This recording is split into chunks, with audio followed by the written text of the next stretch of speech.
110 விதிகளின் கீழ் பேரவையில் முதலமைச்சர் ஸ்டாலின் உரையாற்றி வருகிறார். அதனை பார்க்கலாம். அளிக்க வேண்டும் என்று மாண்புமிகு முதலமைச்சர் அவர்கள் அனுமதி கோரியுள்ளார்கள்.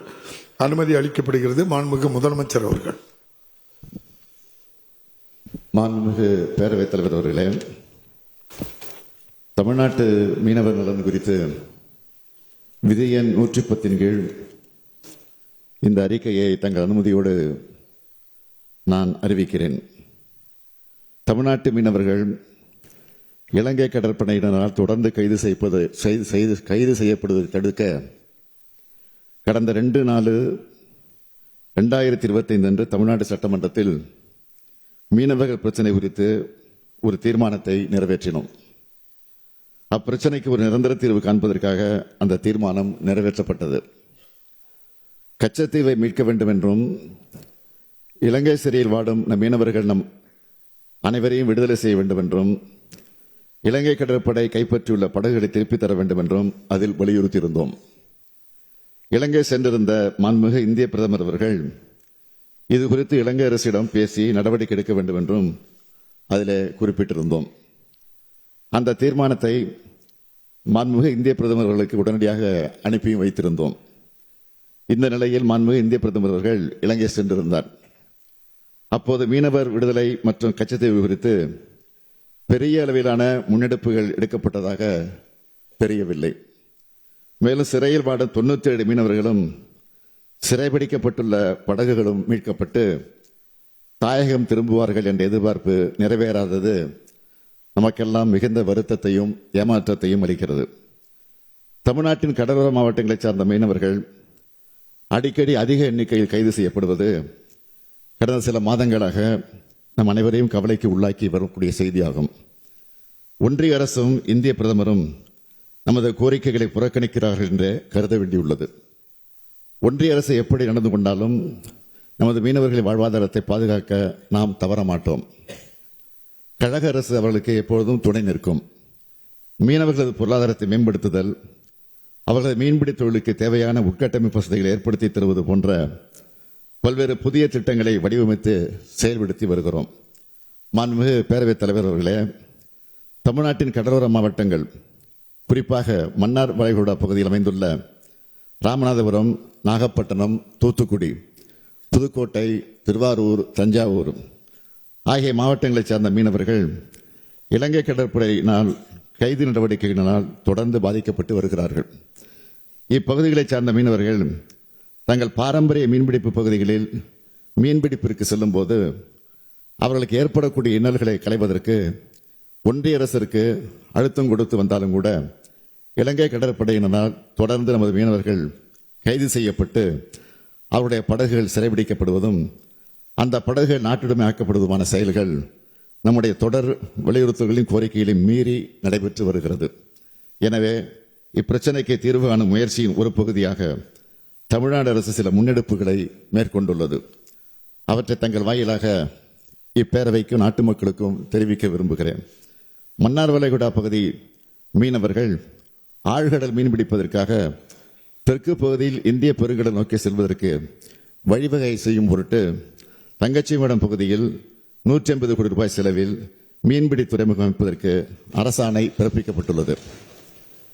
விரைவில் இதற்கான பணிகள் துவங்கும்.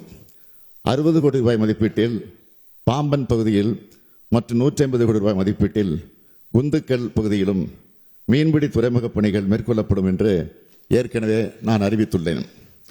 இவற்றை தவிர மன்னார் வளைகுடா பகுதியில் மீனவர்களின் வாழ்வாதாரத்தை உறுதிப்படுத்த சில புதிய வாழ்வாதார திட்டங்களை செயல்படுத்திட பின்வரும் சிறப்பு திட்டங்களை அறிவிக்கிறேன்.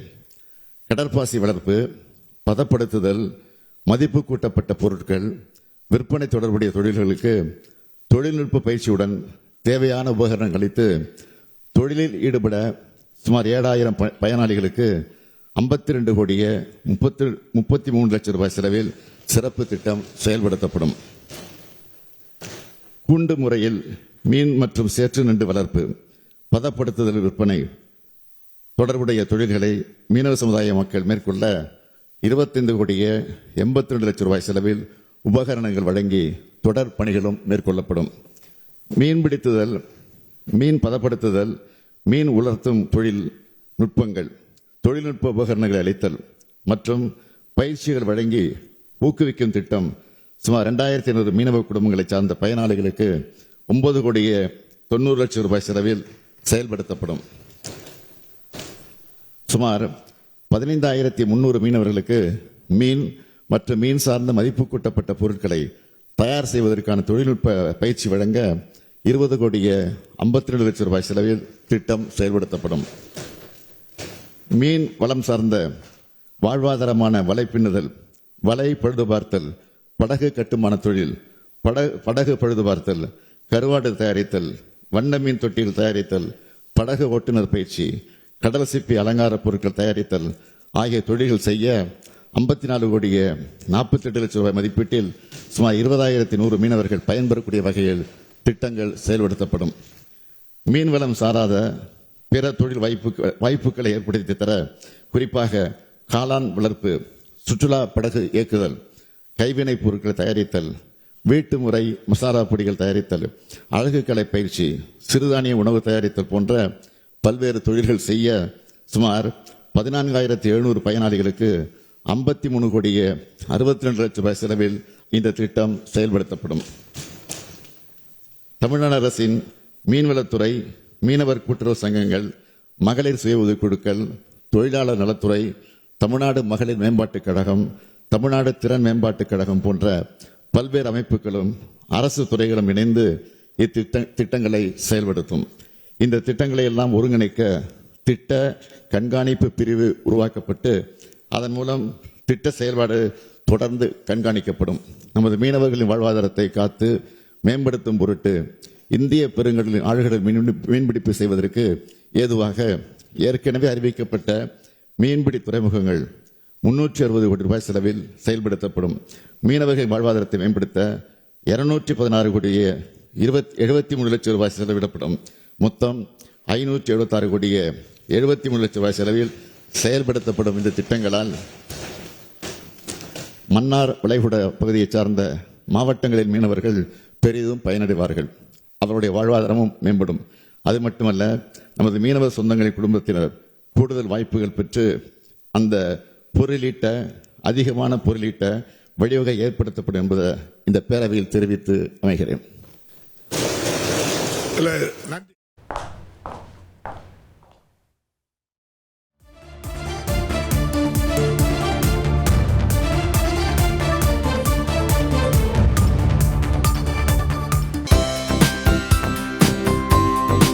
தந்தி டிவியை உங்கள் கேபிள் டிவி ஆபரேட்டரிடம் இலவசமாக கேட்டு பெறுங்கள்.